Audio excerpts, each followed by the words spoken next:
Good day. I'm Willie Moore, the head men's basketball coach at D Central High School, starting our sixth season. Today I have senior forward Yasir El Marabi with me this morning.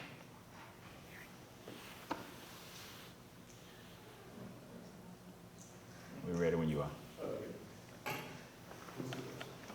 Starting with our senior Yasir, what does leadership mean to you? Leadership really holding my teammates accountable, like being an extension of a coach, really. Like if I see one of my teammates giving coach attitude, I'm probably not gonna say nothing then, but after practice, I'm gonna let him know that that's not cool. I'm a senior, you could, mess us up with that.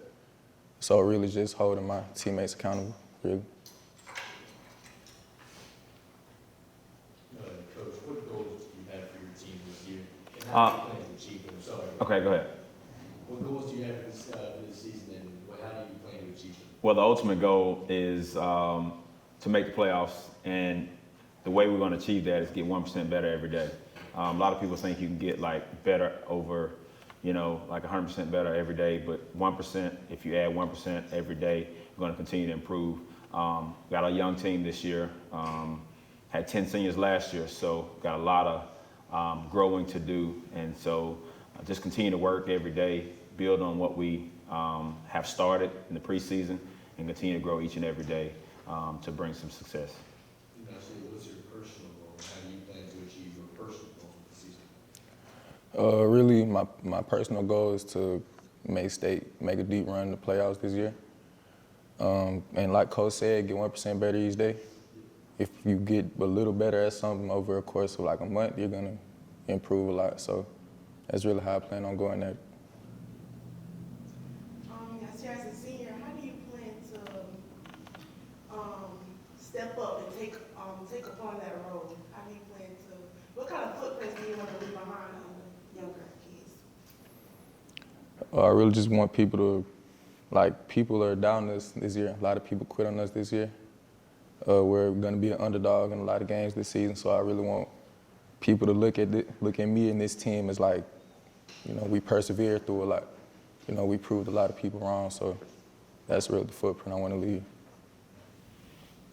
Coach, you struggled a lot with the city opponents, Bryant and Northridge, last season. You were 0-4 with them.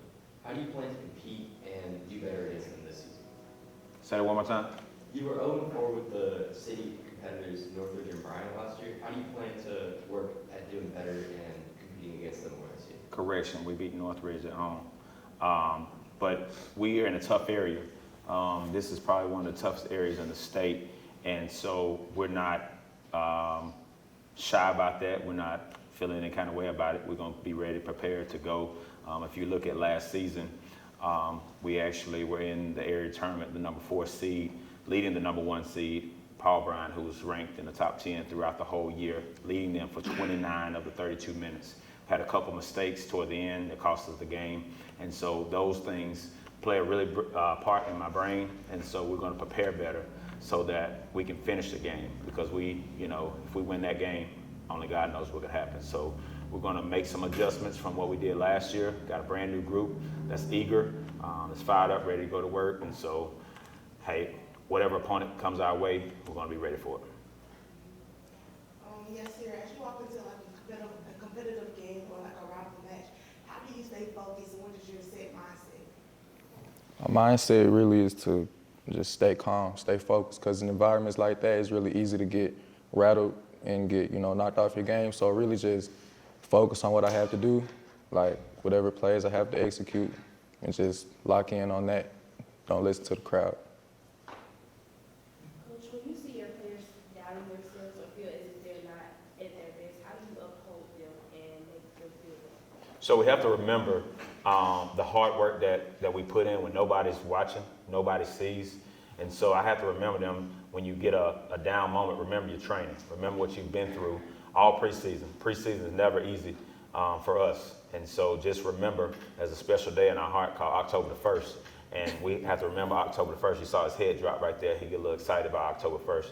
And so that's a day that we went through a whole lot as a group. And so remembering that day for our end goal of March, have that day in the back of your mind that, hey, we're going to push through. we can push through, we can fight through, we can get through anything that comes our way. And so just having that determination, that maximum effort every day, giving 100% effort 100% of the time. What's one of the best things that you've learned from your coach? From coach, well, that's a good question. To stand determined, really. Because I remember when I first got to Central, I was big. I couldn't make a run on time, really. He taught me to just keep going, don't stop. And, you know, I've improved a lot since then, so he's really taught me how to stay determined to one goal. Coach, is there anything that you've learned from Nasir or learned from your team? I learned that, you know, people really looked at him as, why is he on the team? And me and him had this conversation, and I saw something in him that he didn't see and nobody else saw. And a lot of people don't see us as this year going to be any good because we lost seniors. We had an all-state player last year in Javion Taylor. We had guys that had started for varsity for 3 years. And so everybody's thinking that, hey, we're not going to be any good. We had some people jump in the transfer portal. A whole lot of things happen. But we're expecting to do great things because we're determined. We're going to work, we're going to outwork our opponent, and we're going to give our very best every day. Hey, Coach, so you was mentioning about the transfer portal and the new group. Like, what keeps you motivated and keep you motivated to teach your team? You know, it's beyond basketball for me.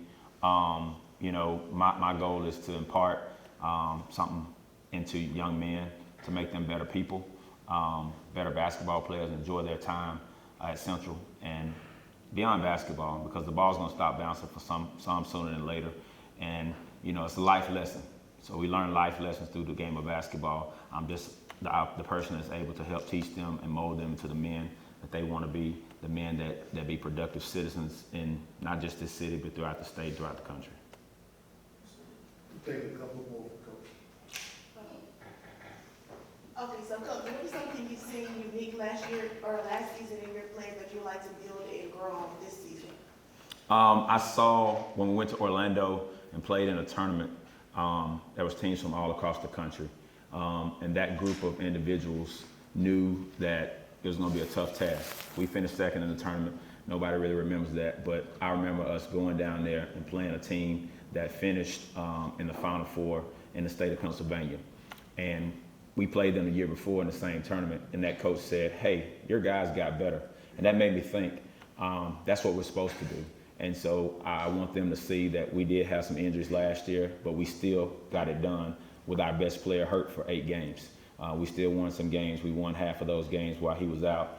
And it does not matter who is playing, who's able to play, who's not playing. It's an opportunity for everybody to step up. And so that's what we want to build on. The possibilities is endless because we have a bunch of guys who have very limited varsity minutes. So they're eager, they're ready, they're fired up, and we're going to just get after people every day. And, you know, let everybody know, let the naysayers know, and that we're going to take care of business. I did want to ask about, earlier you said that you saw something in Nasir that no one else saw. Mm-hmm. And as a coach, as a teacher, or a mentor, how do you, how do you approach that kind of player when no one believes in them? It's your job to help them get that level. And for you, how is that for you mentally, where no one really saw you and it was your time to step up? Well, I remind him often we were on the track running, and a lot of people quit. A lot of people stopped in that moment. He kept going. He didn't stop. He was going slow, but he never stopped. So I saw that determination, that fight, that grit that he had. And those are the type of players that we want around us. Those are the type of players that we want to model for our program. And I remember that day like it was yesterday. He was the slowest one. He was the last one. Even people stopped. He still was the last one. But he kept going. He kept fighting, never gave up, never quit. And he's dedicated himself to really working hard and doing what we ask him to do is from a physical standpoint to get himself ready to play. How was that for you, mentor? How have you grown ever since that? Really, I had a feeling I was going to improve, but, you know, you always want to, you know, stay ready for that. I always had a goal in mind because at the time I was a little bigger. I always wanted to lose weight and get faster. And so if you lock in on a goal and work towards it, you're always going to make it there. So I always had a feeling I was going to make it to where I am.